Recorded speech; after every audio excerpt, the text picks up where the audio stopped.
जय भीम, नमो बुद्धाय। दोस्तों, आज हम एक बेहतरीन कविता को सुनेंगे। कविता की तुकबंदी जितनी बेहतरीन है, उसका सार उससे भी ज्यादा डरावना और रोचक है। पूरी कविता गांव के चमारों की हालत को बयान करती है। कैसे एक ठाकुर एक लड़की का चरित्र हनन करते हैं। अदम गोंडवी जी ने ये कविता लिखी है। पूरा वीडियो देखें, पूरी कविता सुने।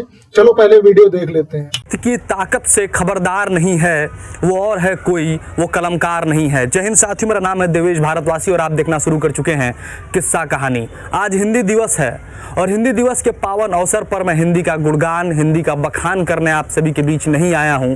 हिंदी दिवस के पावन अवसर पर आज मैं आप सभी के बीच एक ऐसी कविता लेकर के आया हूं जो कविता हिंदुस्तान के हर एक नागरिक को एक बार अपने जीवन काल में जरूर सुनना चाहिए, जरूर पढ़ना चाहिए।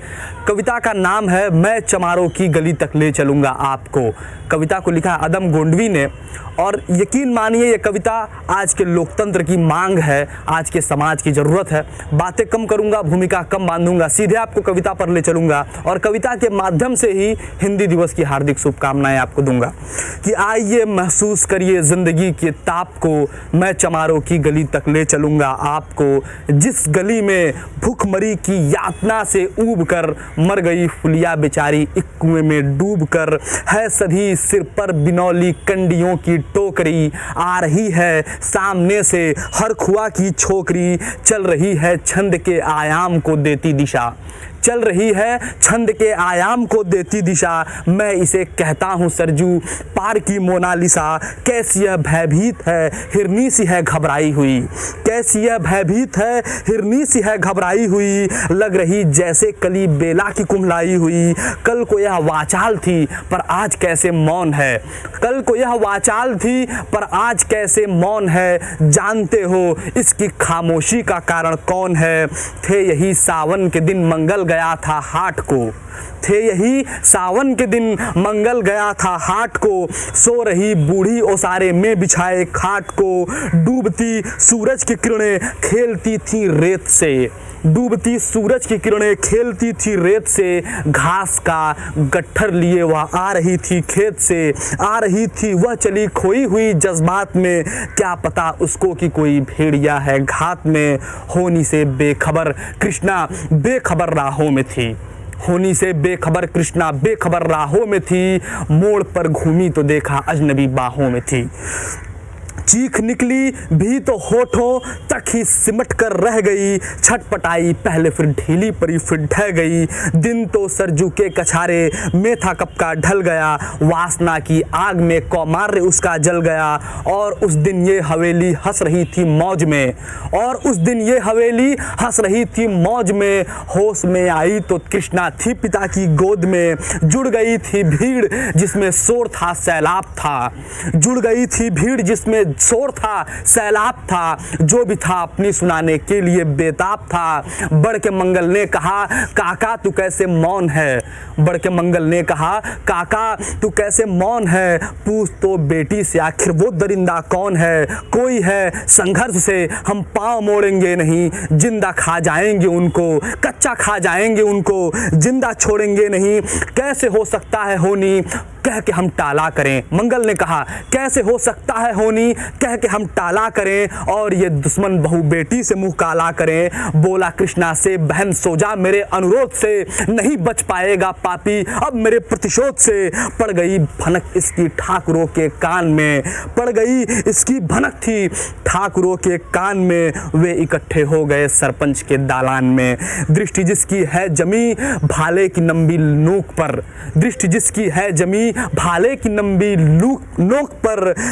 देखिए सुखराज सिंह बोले हैं खैनी ठोक कर, दृष्टि जिसकी है जमी भाले की लंबी नोक पर। देखिए सुखराज सिंह बोले हैं खैनी ठोक कर। क्या कहें सरपंच भाई क्या जमाना आ गया, कल तलक जो पांव के नीचे था रुतबा पा गया। क्या कहें सरपंच भाई क्या जमाना आ गया, कल तलक जो पांव के नीचे था रुतबा पा गया।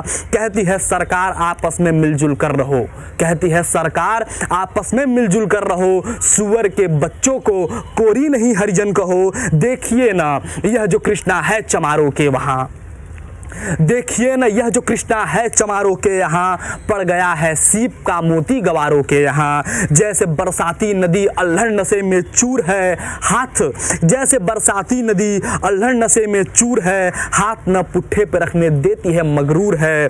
भेजता भी नहीं है ससुराल इसको हर्ख हुआ, फिर कोई बाहों में इसको भींच ले तो क्या हुआ।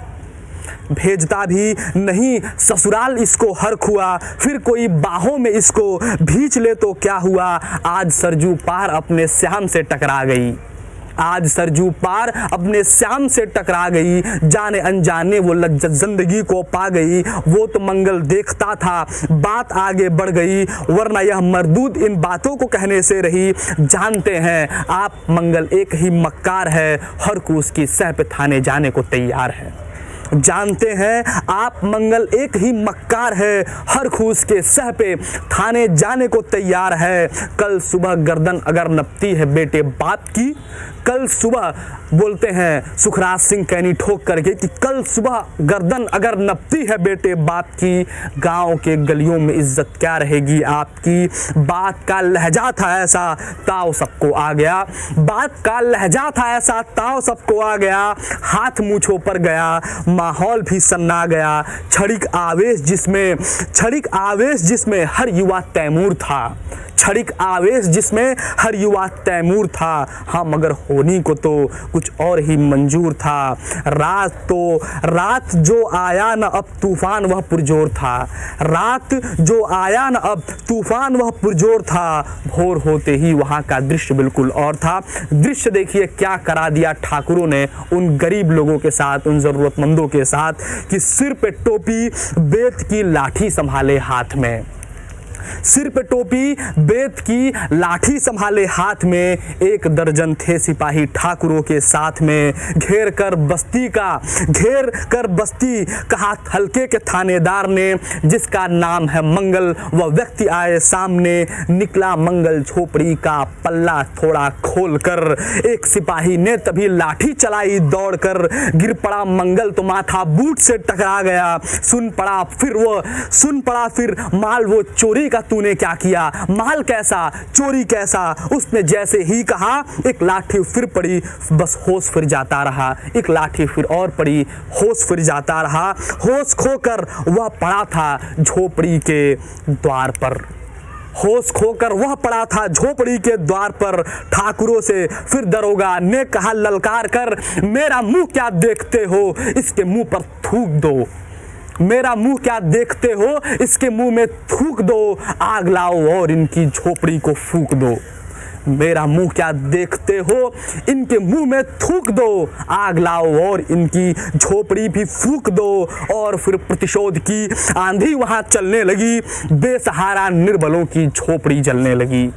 और फिर प्रतिशोध की आंधी वहां जलने लगी, बेसहारा निर्बलों की झोपड़ी जलने लगी। दुधमुहा बच्चा व बूढ़ा जो वहां खेड़े में था, वह अभागाधीन हिंसक भीड़ के घेरे में था। घर को जलते देखकर वे होश को खोने लगे, घर को जलते देखकर वो होश को खोने लगे। कुछ तो मन ही मन मगर कुछ जोर से रोने लगे। कह दो इन कुत्ते के पिल्लों से कि इतराए नहीं, कह दो इन कुत्तों के पिल्लों से कि इतराए नहीं। हुक्म जब तक मैं न दूं कोई कहीं जाए नहीं। यह दरोगा जी थे, मुंह से शब्द झड़ते फूल थे। यह दरोगा जी थे, मुंह से शब्द झड़ते फूल से। आ रहे थे ठेलते लोगों को अपने रूल से। फिर दहाड़े इनको डंडे से सुधारा जाएगा। दरोगा जी बोलते हैं फिर दहाड़े इनको डंडे से सुधारा जाएगा। ठाकुरों से जो टकराया वो मारा जाएगा। एक सिपाही ने कहा साइकिल किधर को मोड़ दें, होश में आया नहीं मंगल कहो तो छोड़ दें। बोला थानेदार मुर्गे की तरह मत बांग दो, होश में आया नहीं तो लाठियों में टांग दो। ये समझते हैं कि ठाकुर से उलझना खेल है, ऐसे पाजी का ठिकाना घर नहीं है जेल है। पूछते रहते हैं मुझसे लोग अक्सर यह सवाल, लेखक लिखते हैं, अदम गोंडवी जी लिखते हैं कि पूछते रहते हैं मुझसे लोग अक्सर यह सवाल, कैसा है कहिए न सरजू पार की कृष्णा का हाल। उनकी उत्सुकता को, शहरी नग्नता के ज्वार को, सड़ रहे जनतंत्र के मक्कार पैरोकार को, धर्म संस्कृति और नैतिकता के ठेकेदार को, प्रांत के मंत्रीगणों को, केंद्र के सरकार को मैं निमंत्रण दे रहा हूँ, आए मेरे गांव में। मैं निमंत्रण दे रहा हूँ, आए मेरे गांव में। तट पे नदियों के घनी अमराइयों के छाँव में, गांव जिसमें आज पांचाली उघाड़ी जा रही है, या अहिंसा की जहां पर नत उतारी जा रही है तरसते कितने ही मंगल लंगोटी के लिए, है तरसते कितने ही मंगल लंगोटी के लिए, जिस्म बेचा करती हैं कितनी ही कृष्णा रोटी के लिए, जिस्म बेचा करती हैं कृष्णा रोटी के लिए। बहुत बहुत शुक्रिया इस कविता को पूरा देखने के लिए। अगर आपको ये कविता अच्छा लगा तो इस कविता को सुनिए, इस कविता को समझिए और अपने देश के संस्कृति के समाज को, अपने देश के संस्कृति को, अपने देश के आसपास रह रहे लोगों को, अपने वातावरण में जो भी आपको दिख रहा है उसे महसूस करिए। हिंदी दिवस की हार्दिक शुभकामनाएं। आप यूं ही मुस्कुराते रहिए, आप यूं ही खुश रहिए। बहुत बहुत धन्यवाद। जय हिंद, वंदे मातरम। आइए थोड़ा गोंडवी जी के जीवन परिचय के बारे में जान लेते हैं। पहले अदम गोंडवी जी जिला गोंडा से हैं, राज्य उत्तर प्रदेश है। 1947 में इनका जन्म हुआ। 2011 में पेट की बीमारियों के कारण इनका देहांत हुआ था। क्या बोलूं, सब तो बोल दिया है गोंडवी जी की कविता ने। कितना दर्द, कितनी सच्चाई है इस कविता में। आज भी यही सब हो रहा है। हाथरस उन्नाव तो आप जानते ही होंगे। गोंडवी जी की लेखनी की जितनी तारीफ की जाए कम है। कितना सटीक कविता है। पहली लाइन के बाद दूसरी क्या होगी इसकी उत्सुकता सदैव बनी रहती है। बहुत अनोखी तुकबंदी की है गोंडवी जी ने। क्या शब्द हैं, आइए महसूस करिए जिंदगी के ताप को, मैं चमारों की गली तक ले चलूंगा आपको। गोंडवी जी कह रहे हैं जिंदगी के ताप को महसूस करना है तो मेरे साथ चमारों की गली तक चलो। क्या क्या लिखा है। जिस गली में भुखमरी की यातना से उब कर मर गई फुलिया बिचारी एक कुएं में डूब कर। नाम भी आप देख सकते हैं जो अधिकतर पुराने समय में दलित समाज में रखे जाते थे, आजकल तो ऐसे नाम नहीं रखे जाते हैं। अदम गोंडवी जी की कविताएं, अदम गोंडवी जी जो थे कविताएं तो लिखते ही थे। कई चर्चित किताबें भी इन्होंने लिखी हैं, जैसे समय से मुठभेड़, धरती की सतह पर। ये किताबें जो है कविताओं का एक संग्रह है। और कविता अदम गोंडवी जी कैसे लिखते हैं, क्या उनका लेवल होता है, वो तो आपने इस कविता के माध्यम से देख ही लिया होगा। तो इनकी सभी कविताएं जो है पढ़ने लायक हैं, याद करने लायक हैं। और इनकी सभी कविताएं अमेजन से मिल जाएंगी और ऑनलाइन खरीद भी सकते हैं। इतने महान कवि को मनवादी सरकारों ने कभी सम्मान नहीं दिया। और थोड़ा बहुत सम्मान मिला है, राज्य के छोटे मोटे पुरस्कार मिले हैं, लेकिन जिस सम्मान के हकदार थे अदम गोंडवी जी, वो इनको नहीं मिला। गोंडवी जी को अगर समय रहते सम्मान दिया गया होता, आर्थिक स्थिति इनकी सुधारी गई होती, कुछ पैसे वगैरह दिए गए होते, तो हमें और सैकड़ों रचनाएं सुनने को मिलती, देखने को मिलती। बहुत अनोखे और प्रतिभाशाली आलोचक थे गोंडवी जी। कविता में एक पात्र मंगल है जो ठाकुरों के जुल्म का विरोध करता है, तो ठाकुर सबसे पहले उसे ही पिटवाते हैं। एकदम सच्ची घटना लग रही है, ये सच्ची घटना हो भी सकती है। गोंडवी जी की बहुत सारी प्रसिद्ध कविताएं हैं, बहुजन भाई उनको जरूर पढ़ें। भाइयों, वीडियो यही खत्म करते हैं, मिलते हैं अगले वीडियो में। वीडियो को लाइक करो, नीचे कमेंट करो और चैनल को सब्सक्राइब करो। जय भीम, नमो बुद्धाय।